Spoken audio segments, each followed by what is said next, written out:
사회가 고령화되면 복지 비용은 증가하고 그리고 덩달아서 의료비도 증가되겠죠. 당연한 겁니다. 그러니까 노인분들이 이제 점점 많아지다 보면은 그분들을 뭐 운동시키거나, 그쵸? 그리고 건강에 대한 걸 관리할 수 있는 이런 의료적인 것들에 대한 비용이나 이런 부분들이 굉장히 증가하게 되겠죠.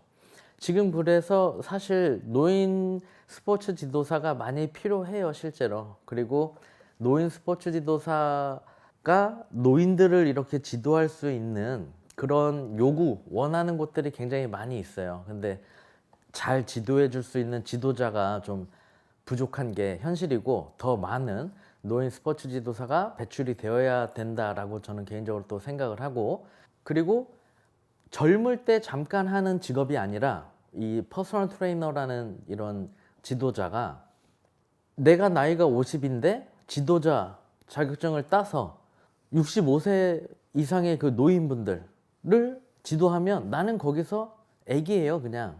제가 이 이야기를 굉장히 많이 하거든요. 이제 제가 시작하기엔 너무 늦지 않았나요? 뭐 이런 질문 하시는 분들이 있어요. 나이가 실례지만 어떻게 되세요? 그러면 30이요. 뭐 이런 사람들도 있고. 헬스장에서 그냥 바디빌딩식의 운동을 지도하는 거를 생각을 하니까 젊은 친구들 정도의 그 젊을 때 잠깐 하는 직업 같은 느낌으로다가 인식을 좀 많이 갖고 계신 것 같은데, 그렇지 않아요. 여러분들이 좋아하는 일이고, 이 좋아하는 일을 잘할 수 있으면은 자연스럽게 돈은 따라오게 되는 거고, 그리고 여러분들이 활약할 수 있는 현장들은 굉장히 많습니다. 그거는 뭐 이 노인 지도 이거 하나만 보셔도 어마어마하게 큰 시장이라는 것을 또 알 수 있는 거고요.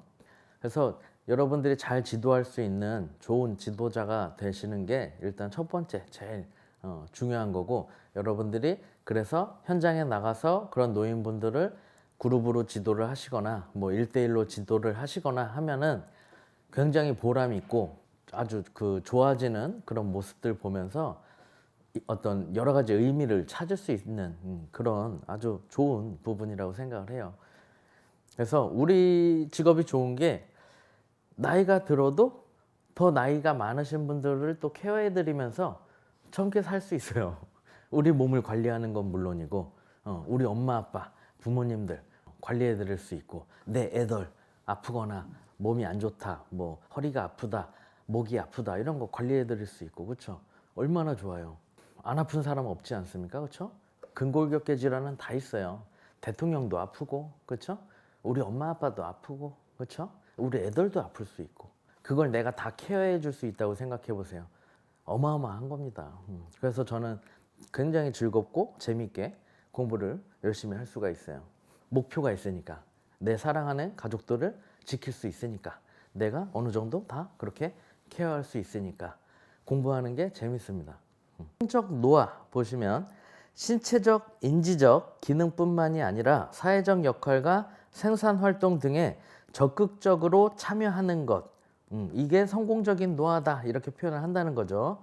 노인의 생활 습관과 삶의 태도는 신체적, 정신적 건강의 중요한 요인이다. 이 노인뿐만이 아니라 사람은 다 그래요. 건강한 정신에 신체가 있는 거고, 그렇죠? 건강한 신체에 건강한 정신이 깃든다, 뭐 이런 말이 있죠. 그래서 사실은 신체랑 정신이랑 따로 보기가 어렵습니다. 저는 그런 걸 또 많이 느껴요. 현장에서 지내면서 많이 항상 고민하고 느끼는 부분 중에 하나예요. 정신이 막말로 막 폐인인데 건강한 신체를 갖고 있을 수 있을까요? 그럴 수가 없어요. 한 몸이에요. 이거하고 이거하고는 한 몸입니다. 같이 갑니다. 이 뇌하고 뇌라고 표현을 했지만 마인드, 이런 것들, 정신, 이런 것들하고 내 신체, 몸뚱아리하고 같이 가게 되어 있어요. 반대로 몸이 신체가 건강한데 머리가 그 페인일 수도 없어요. 그렇죠? 건강한 몸을 가질 수가 없어요. 이게 페인이면. 그리고 몸이 뭐 이렇게 건강하고 막 정말 기능적으로도 좋고 뭐 이렇게 막 엄청 뭐 비만하거나 하지 않은 사람은 정신도 건강하게끔 되어 있습니다. 그렇게 따라가게 되죠. 기능적 연령 보시겠습니다. 기능적이다 할 때 functional이라는 영어 단어를 사용을 하죠. functional age 이렇게 보시면 됩니다. 여기 영어 명칭에서도 알 수 있는 것처럼 일반적으로 우리가 이야기하는 나이하고는 다른 느낌의 표현이다 라는 거를 알 수가 있겠죠. 연령적 노화라고 일컬어지는 출생 이후의 횟수인 역연령과 대비되는 개념이다. 일반적으로 우리가 한 살, 두 살 나이를 먹어가는 달력으로 세는 그 나이가 역연령이라고 보시면 되고 그 역연령과는 대비가 되는 개념이라는 뜻이에요. 그러니까 우리가 한 살, 두 살 이렇게 나이를 세는 거하고는 다른 의미다라고 보시면 되죠. 연령과 성을 기준으로 한 기능적 체력과 관련이 있다. 우리 몸의 기능적인 부분과 관련이 있다. 이렇게 기억을 하시면 되겠죠. 신체 연령이라고도 한다. 그래서 우리가 TV 같은 거 보다 보면 20대의 사람인데 신체 연령이 40대다. 뭐 이렇게 표현하는 경우들 있죠. 그만큼 이제 운동을 안 해서 또는 몸의 신체적 기능이 떨어져서 그렇게 표현하는 경우 어떤 테스트를 하다 보면은 이제 신체 나이가 몇이다 이렇게 이제 표현하는 거 그런 부분에 해당한다라고 보시면 됩니다. 신체적 나이, 사회적 나이, 심리적 나이를 포함한다. 연대기적 연령, 가장 보편적인 지표로 출생 이후 살아온 시간의 길이를 의미한다. 연대기적 연령이라는 거 잘 보세요. 시험에 나왔었던 거고, 그쵸? 거듭 강조하지만 초록색 글씨는 다 시험에 나왔었던 부분이기 때문에 잘 보셔야 됩니다. 자, 이제 연대기적 연령이라는 거는 이제 국어사전적인 의미로 보면은 역사적으로 중요한 사건을 연대순으로 적은 기록이다 이렇게 표현을 할 수가 있거든요. 그러니까 히스토리 같은 거예요. 이렇게 기억하시면 쉬울 것 같아요. 연대기적 연령을 보시면 노인의 경우 연소노인이라 그래서 나이가 조금 젊은 순에서 많은 순으로 이렇게 되어 있죠. 그래서 young, old 이렇게 표시가 되어 있는데 65에서 74세에 해당하는 부분을 연소노인이라고 표현을 하는 거죠. 그리고 중고령 노인의 경우는 75에서 84세, 고령 노인은 85에서 99세, 초고령 노인은 100세 이상으로 이렇게 구분을 하는 거예요. 건강수명, 신체적으로 제한이 없으며 질환으로부터 자유로운 상태다. 말 그대로 이제 건강한 그 상태를 이야기하는 거죠. 건강과 일상생활의 기능을 유지하는 기간, 질병이나 신체 장애 없이 생존한 삶의 기간. 이게 굉장히 정확한 표현이죠. 우리가 이해하기 쉬운 가장 정확한 표현이다 라고 할 수가 있겠네요. 물론 다 건강수명에 대한 설명이지만 이게 지금 제일 편하게 우리가 이해할 수 있는 내용이다. 그쵸? 우리가 삶을 살아가는 데 있어서 이제 몸이 아프거나, 그쵸? 뭔가 질환이 있고, 막 불편한 상태에서 오래 사는 거는 힘들다, 뭐 의미 없다, 뭐 이렇게 표현하지 않습니까? 그쵸? 건강하게 살다가 가는 게 좋다, 뭐 이런 표현들을 하는데, 그게 이제 건강수명이라고 보시면 되죠. 신체적, 정서적, 인지적 활력 또는 기능적 웰빙을 유지할 것으로 예상되는 삶의 기간이다. 그렇죠. 이것도 굉장히 좋은 표현으로 딱 되어 있네요. 그래서 결국에는 우리가 지향하는 방향이 건강 수명이 좋은 상태. 그쵸? 그러한 삶을 사는 게 우리 모두의 어떤 좀 목표? 좀 꿈? 그런 거지 않습니까? 그쵸? 기대 수명, 성별, 연령별로 몇 년을 더 살아갈 것인지 통계적으로 추정한 기대치로 생존 연수를 뜻한다. 말 그대로 얼마나 살 수 있을지에 대한 부분을 의미하는 거죠. 기대 수명이 이제 많이 길어지면서 사람들이 이제 노후 자금, 그쵸? 은퇴한 후의 삶에 대한 걱정, 고민, 이런 것들이 굉장히 많이 있죠. 자녀들한테 이제 좋은 교육을 시켜주고 뭐 이렇게 하다 보니까 정작 이제 부모님의 삶은, 그쵸? 당신의 삶은 준비가 되지 않은 거죠. 그 후에도 삶은 지속되는데, 기대 수명은 계속 늘어나는데, 그래서 지금 사실 굉장히 큰 어떤 문제로 계속 사회적으로 큰 문제로 대두되고 있죠. 기대 수명이 긴 거보다, 그쵸? 건강 수명이 길어야 되지 않겠습니까? 그래야 본인도 행복하고 자식들도 부담스럽지 않을 수 있고, 그쵸? 아픈 상태에서 이렇게 병원에 있게 되거나 이러면은 너무 힘들어지겠죠. 나이가 증가함에 따라 변화한다. 그쵸? 당연하죠. 나이가 증가하면 그 기대 수명이 변하게 되는 거죠.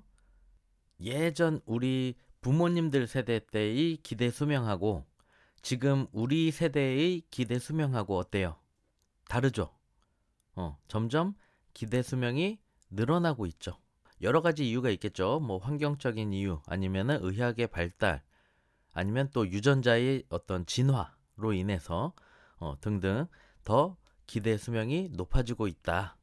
그래서 이제 100세 시대 재수 없으면 100세 이상까지 살게 된다라는 막 말을 할 정도로 기대 수명이 많이 높아지고 있는 그러한 세대를 우리가 맞이하고 있죠.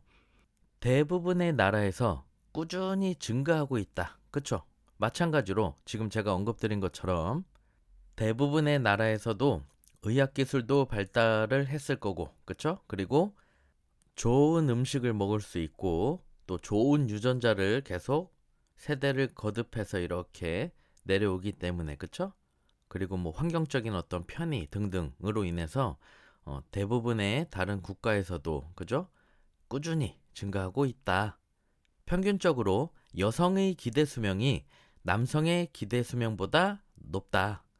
실제로 평균 수명 자체도 그렇죠. 여성이 남성에 비해서 길죠. 기대 수명은 출생 직후부터 태어나서부터 생존할 것으로 기대되는 생존 연수를 의미한다.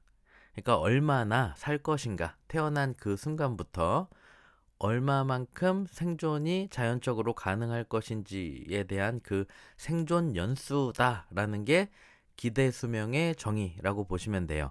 평균 수명하고는 구분이 되죠. 평균 수명. 평균 수명은 어떤 거예요? 특정 기간 동안 사망한 사람들의 나이에 대한 말 그대로 평균적인 수명을 의미하는 거예요. 데이터화하기에 굉장히 좋은 그러한 부분이 평균 수명이겠죠. 왜냐하면 특정 기간 동안 실제로 사망한 사람들의 나이에 대해서 평균적인 수명에 대한 그 값이기 때문에 데이터화하기에도 깔끔하다. 이렇게 표현할 수가 있겠죠. 자, 노화 관련된 이론 보실게요. 이제 이 이론이 굉장히 좀 여러분들이 보실 때 어렵게 느껴지실 만한 부분인데 한번 같이 보겠습니다. 노화의 유전학적 이론. 인체의 노화 과정을 유전적인 이유로 설명하는 이론이다. 유전학적 이론이니까 유전적인 이유로 설명을 하는 그런 이론인 거죠. 노화와 관련된 유전인자 텔로미어. 이 텔로미어는 인체 세포의 노화를 막아주는 유전인자라고 보시면 돼요. 이제 염색체 말단에 텔로미어가 위치해 있는데 이 텔로미어가 세포 수명을 결정하는 그러한 결정적인 역할을 합니다. 그래서 텔로미어의 길이가 짧아지면 짧아질수록 더 빠르게 노화가 가속된다라고 보시면 돼요. 그리고 여성의 경우는 남성보다 이 텔로미어의 길이가 더 길어요. 그래서 당연히 더 천천히 늙게 되는 거죠. 남성 대비 여성이 좀 더 천천히 늙는다. 그렇기 때문에 또 수명도 더 길게끔 될 수가 있겠죠. 이 세포가, 사람이 가지고 있는 세포가 분열할 수 있는 그 개수가 정해져 있다라고 보는 그러한 이론이 있습니다. 근데 세포의 그 분열을 여러 번 해서 빨리 도달을 하면 그 세포는 수명을 다한다. 이렇게 본단 말이에요. 그래서 그 역할을 결정적으로 하는 게 텔로미어다. 이렇게 보시면 됩니다. 그래서 세포의 분열 수명을 제어한다. 이렇게 되어 있죠. 세포의 그 분열할 수 있는 횟수가 정해져 있는데 그 수명 자체를 제어하는 그러한 역할을 한다. 텔로미어가 점점 짧아질수록 더 빨리 노화가 지속되기 때문에 분열 수명이 더 앞당겨지겠죠. 그리고 이 텔로미어는 조로증의 원인이라고 이렇게 되어 있죠. 주의하셔야 되는 게 우리가 일반적으로 알고 있는 그 비뇨기과적인 그 조루증이 아니에요. 이거는 조로증입니다. 그래서 다른 거예요. 조로증이라는 게 우리가 우스갯소리로 이렇게 친구들하고 장난치다가 아유 넌 늙었다 뭐 노안이다 이러한 표현을 하죠. 그러한 차원을 넘어서는 정도의 노안을 얘기해요. 즉 몇십 년은 일찍 늙어서 되게 많이 그 노화로 보여지는 그러한 질환을 조로증이라고 하는 겁니다. 그래서 이 텔로미어가 조로증의 원인으로 이렇게 주목받고 있는 부분이 있죠.